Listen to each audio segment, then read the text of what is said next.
Hi friends, welcome to Salem சமையல். இன்னைக்கு நம்ம வீடியோவில் பீஸா எப்படி செய்யுதுன்னு பார்க்கலாம்.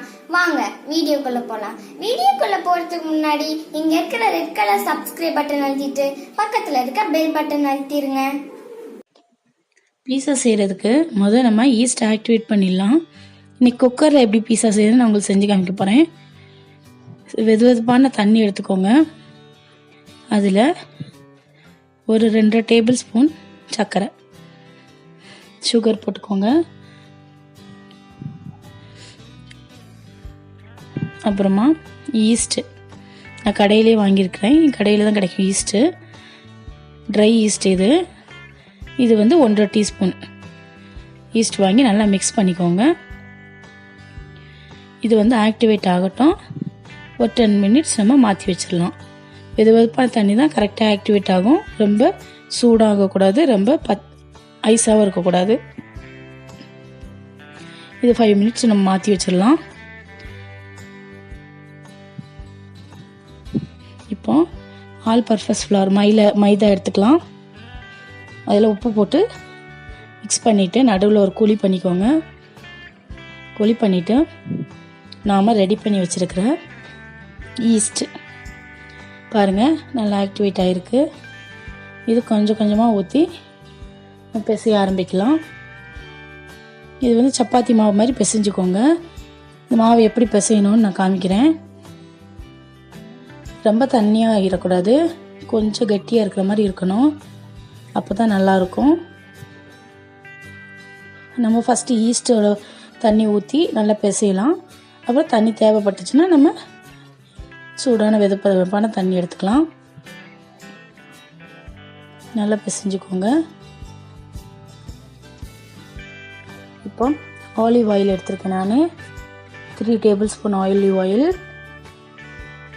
எண்ணெய் ஊற்றிட்டு நல்லா பிசைஞ்சுக்கோங்க. இந்த மாதிரி பிசைங்க. மாவு வந்து நல்லா இழுத்து இழுத்து பிசையணும். பாருங்கள், இந்த மாதிரி இழுத்து இழுத்து பிசைங்க. இந்த மாதிரி பாருங்கள், இந்த மாதிரி இழுத்து இழுத்து பிசைஞ்சுக்கோங்க. இது வந்து நல்லா ஒரு 5 to 10 மினிட்ஸ் வரைக்கும் நீங்கள் பிசையலாம். எவ்வளோ பிசைகிறீங்களோ அவ்வளோ சாஃப்டாக நமக்கு வரும். நல்லா இந்த மாதிரி இழுத்து இழுத்து ரோல் பண்ணி பிசைஞ்சுக்கோங்க. இந்த மாதிரி 5 to 10 மினிட்ஸ் ஆனதுக்கப்புறம் மேலே கொஞ்சம் ஆயில் போட்டுக்கலாம். அது வந்து மாவு காயாமல் இருக்கிறதுக்காக போட்டுட்டு நீங்கள் யூஸ் பண்ணுற டவலோ இல்லை வெள்ளை துணியோ ஏதோ ஒன்று நல்லா ஈரம் பண்ணிவிட்டு அது மேலே வந்து க்ளோஸ் பண்ணி வச்சிடலாம். இது வந்து ஒரு 1 hour கிட்ட இருக்கட்டும். மாவு வந்து ஆக்டிவேட் ஆகும். அதுக்கு முன்னாடி நம்ம குக்கரில் உப்பு போட்டுக்கலாம். சால்ட்டு போட்டு சமமாக பரவிக்கோங்க. நல்லா சமம் பண்ணிவிட்டு இந்த மாதிரி சமம் பண்ணிக்கோங்க.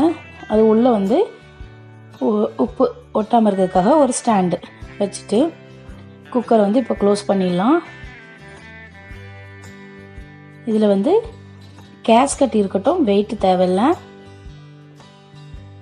கேஸ்கட் மட்டும் வச்சுக்கோங்க, வெயிட் தேவையில்லை. க்ளோஸ் பண்ணிவிட்டு 5 மினிட்ஸ் ஃபுல் ஃப்ளேமில் வச்சு சூடு பண்ணணும்.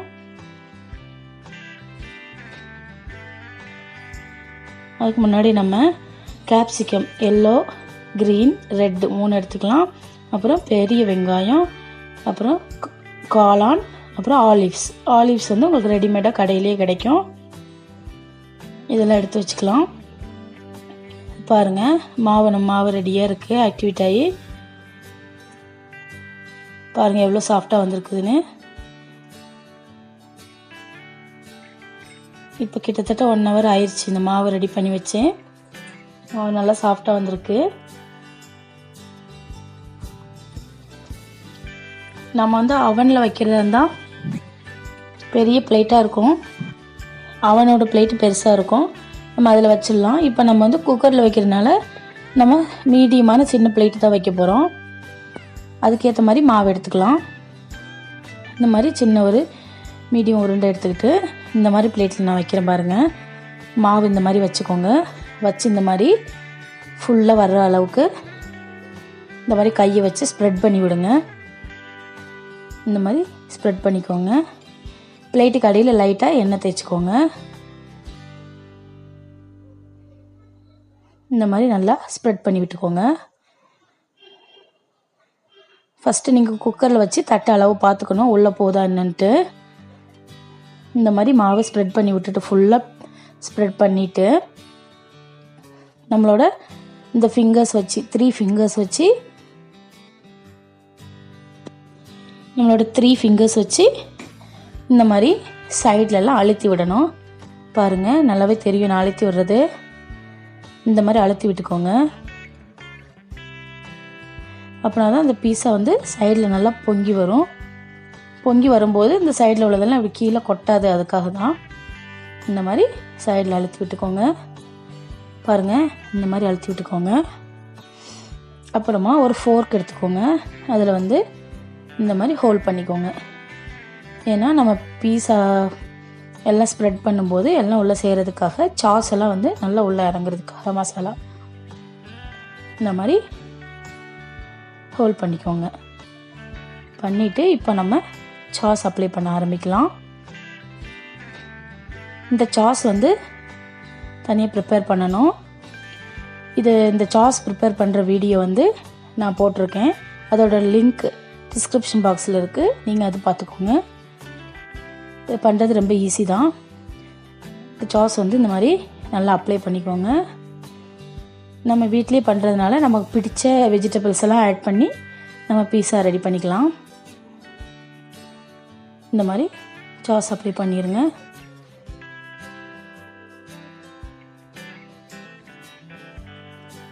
ஃபஸ்ட்டு நம்ம மஷ்ரூம் வச்சிடலாம். டெக்கரேஷன் நம்ம வீட்லேயே பண்ணுறதுனால நமக்கு பிடிச்ச மாதிரி டெக்கரேஷன் பண்ணிக்கலாம்.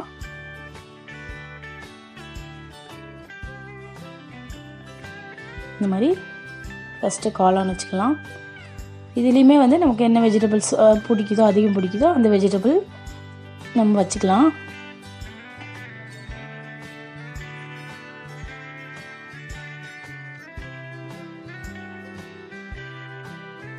வச்சுட்டு அப்புறமா ஆனியன்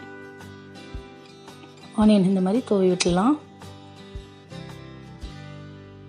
அப்புறம் ஆனியன் போட்டதுக்கப்புறம் இப்போ சீஸ் போட்டுக்கலாம். சீஸ் வந்து நான் மோசரல்லா சீஸ் எடுத்திருக்கேன். அதுவுமே கடையில் கிடைக்கிது. மோசரல்லா பீஸா சீஸ்னே இருக்கும். அது வாங்கி நீங்கள் துருவிக்கோங்க. அப்புறமா கேப்சிகம், க்ரீன் கேப்சிகம், அப்புறம் எல்லோ கேப்சிகம்,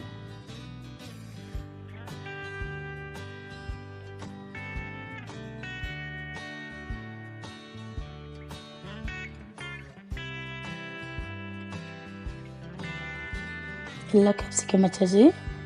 இப்போ ரெட் கேப்சிகம் பார்க்குறதுக்கு நல்லா கலர்ஃபுல்லாக இருக்கும். அதான் நான் 3 கலர் எடுத்திருக்கேன். ஒரே கலர்னால நம்ம வச்சுக்கலாம். ஏதோ ஒரு கேப்சிகம்னா யூஸ் பண்ணிக்கலாம். அப்புறம் சீஸ் வந்து நம்ம வீட்லேயே பண்ணுறதுனால கொஞ்சம் அதிகமாக போட போகிறோம். நல்லா சீஸியாக இருக்க போகுது. எனக்கு வந்து சீஸ் நிறைய போட்டு சாப்பிட பிடிக்கும். அதனால் நான் சீஸ் நிறைய போடுறேன். உங்களுக்கு போதுன்னா கொஞ்சமாக போட்டுக்கலாம். அப்புறம் ஆலிவ்ஸ், நான் பிளாக் ஆலிவ்ஸ் மட்டும் யூஸ் பண்ணுறேன். இது க்ரீன் ஆலிவ்ஸ் கூட இருக்குது, உங்களோட சாய்ஸ். இது கடையிலே கிடைக்கிது ஆலிவ்ஸு. இந்த மாதிரி வச்சுக்கலாம். அப்புறம் சீஸ் போட்டு நம்ம குக்கரில் வைக்க போகிறோம். இந்த சூடான பாத்திரம் பிடிக்கிறதுக்கு ஸ்டாண்ட் இருக்கும். அந்த ஸ்டாண்டு வச்சு உள்ளே வைக்கணும். இது உள்ளே வச்சது நான் காமிக்கிறேன் உங்களுக்கு. இப்போ ஆல்ரெடி நம்ம குக்கரை 5 மினிட்ஸ் நமக்கு சூடாக இருக்குது. வச்சுட்டு இது வந்துட்டு ஆல்ரெடி சூடாக இருக்க குக்கரு நம்ம க்ளோஸ் பண்ணிவிட்டு ஃபுல் ஃப்ளேமில் 15 மினிட்ஸ் வேகணும். வெந்ததுக்கப்புறம் நம்ம எடுக்கலாம். க்ளோஸ் பண்ணிவிட்டு பாருங்கள் நம்ம பீஸா எவ்வளோ சூப்பராக ரெடியாக இருக்குன்னு. இப்போ நான் உங்களுக்கு கட் பண்ணி காமிக்கிறேன். நான் வந்து இந்த ஸ்மால் பீஸா கட்டர் வீட்டில் இருந்ததுனால அதை வச்சு கட் பண்ணுறேன்.